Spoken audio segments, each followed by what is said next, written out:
भावनात्मक बुद्धिमत्ता सबसे महत्वपूर्ण शक्ति कौशलों में से एक है जिसकी हर पेशेवर को आवश्यकता होती है। भावनात्मक रूप से बुद्धिमान लोग अपनी ताकत और कमजोरियों से अवगत होते हैं, प्रतिक्रिया और सहयोग के लिए खुले होते हैं और दूसरों के साथ संबंध स्थापित करने में सक्षम होते हैं। एक, आप हमेशा या आप कभी नहीं। उदाहरण के लिए, आप हमेशा काम के घंटों के बाद मुझे संदेश भेजते हैं, या चाहे मैं कुछ भी करूं आप मेरे काम से कभी खुश नहीं होते। इस वाक्यांश में क्या गलत है? भावनात्मक रूप से बुद्धिमान लोग मुद्दे उठाने पर उंगली नहीं उठाते। वे व्यक्तिगत हमले शुरू करने के बजाय समस्या को सुलझाने और लोगों को सुधार करने के लिए प्रेरित करने पर ध्यान केंद्रित करते हैं। इसके बजाय आप कह सकते हैं, मुझे ऐसा लगता है कि मेरा काम आपकी उम्मीदों पर खरा नहीं उतर रहा है।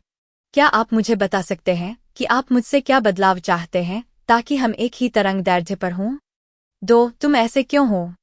उदाहरण के लिए, आप इतने असहयोगी क्यों हैं? यह प्रश्न मुद्दे को कम करने के बजाय और भी अधिक नकारात्मक प्रतिक्रिया उत्पन्न करता है।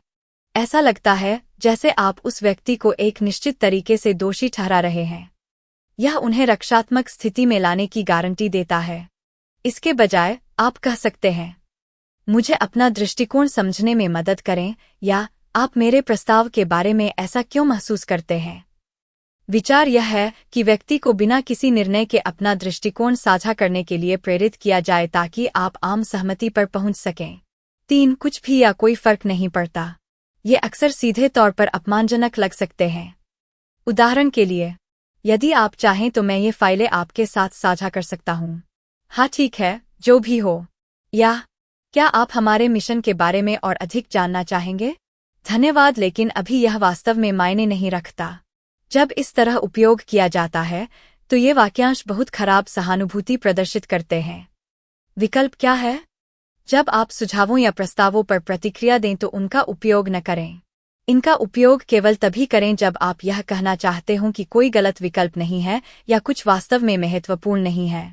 उदाहरण के लिए, यह वास्तव में मायने नहीं रखता कि हम यह कार्य कब पूरा करेंगे क्योंकि हमारे पास इसके लिए कोई सख्त समय सीमा नहीं है। 4, मैंने पहले भी हमेशा यही किया है। जब आप यह कहकर समझाते हैं कि आपने कुछ खास तरीके से क्यों किया, मैंने इसे पहले हमेशा इसी तरह किया है, तो यह आपको एक अनम्य व्यक्ति के रूप में पेश करता है जो सीखने के लिए खुला नहीं है। इसके बजाय यह कहने का प्रयास करें, क्या आपको लगता है कि ऐसा करने का कोई अधिक प्रभावी तरीका है? मैं इसके बारे में सीखना चाहूंगा। यह एक शानदार ऑफर है इस ऑडियो बुक सुनने वालों के लिए। लोकल टू ऑनलाइन आपको एक पेज स्टेटिक बिजनेस वेबसाइट 1000 में, डायनेमिक बिजनेस वेबसाइट 6000 में, ई-कॉमर्स ऑनलाइन सेलिंग वेबसाइट 12000 में बना कर देते हैं। और बहुत कुछ, जैसे कि हम डिजिटल मार्केटिंग, ऑनलाइन मार्केटिंग करके भी देते हैं।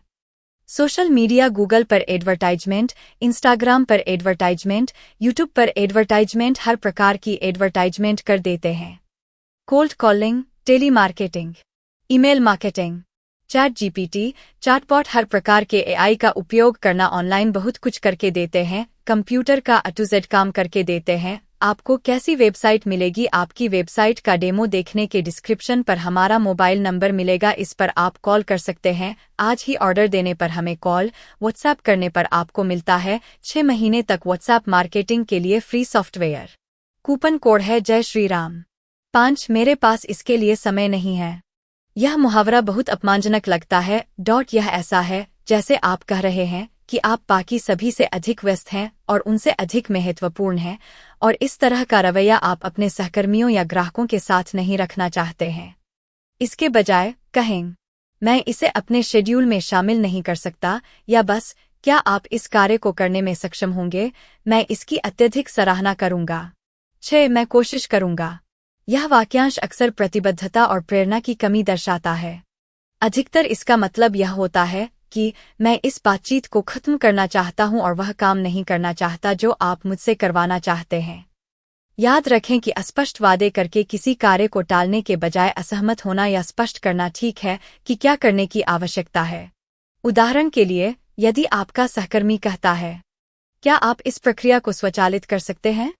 आप कह सकते हैं, मुझे अच्छा लगेगा, लेकिन मैं वास्तव में नहीं जानता कि मैं इसके बारे में कैसे सोचूंगा। क्या आपके पास संयोग से कोई विचार है? 7 यह असंभव है, बटा यह नहीं किया जा सकता, बटा हम वह नहीं कर सकते।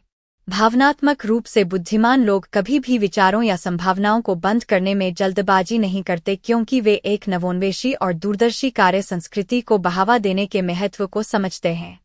इसके बजाय उनके यह कहने की संभावना है, क्या रहेगा यदि हम इस कार्य को फिलहाल ठंडे बस्ते में डाल दें, या यह चुनौतीपूर्ण होगा क्योंकि हमारी टीम के पास इस क्षेत्र में कोई पूर्व अनुभव नहीं है। क्या आप बता सकते हैं कि हमें इसकी आवश्यकता क्यों होगी? मैं चारों ओर खोजबीन करने और समाधान के बारे में सोचने में सक्षम हो सकता हूँ। यह ध्यान रखना महत्वपूर्ण है कि इन वाक्यांशों का उपयोग करने का मतलब यह नहीं है कि आपके पास भावनात्मक बुद्धिमत्ता की कमी है। दिन के अंत में, जब तक आप विनम्रता और सहानुभूति के साथ संवाद कर सकते हैं, आप अपनी क्षमता का विकास करते रहेंगे और अपनी भावनात्मक बुद्धिमत्ता को बढ़ाते रहेंगे। ऑडियो बुक समाप्त। ऐसे अलग अलग देश की भाषा में बुक हिंदी में सुनना चाहते हो तो हमारे काम को लाइक कीजिए, सब्सक्राइब कीजिए, और आप किसी और बुक के बारे में ऑडियो बुक सुनना चाहते हो तो कमेंट में वह बुक का नाम लिख लीजिए। हम आपके वहाँ बुक कोई भी भाषा में होगी, हम आपको हिंदी में आपको सुनाई देंगे। फिर मिलते हैं नए ऑडियो बुक में। आप भी सुनिए, औरों को भी सुनाइए।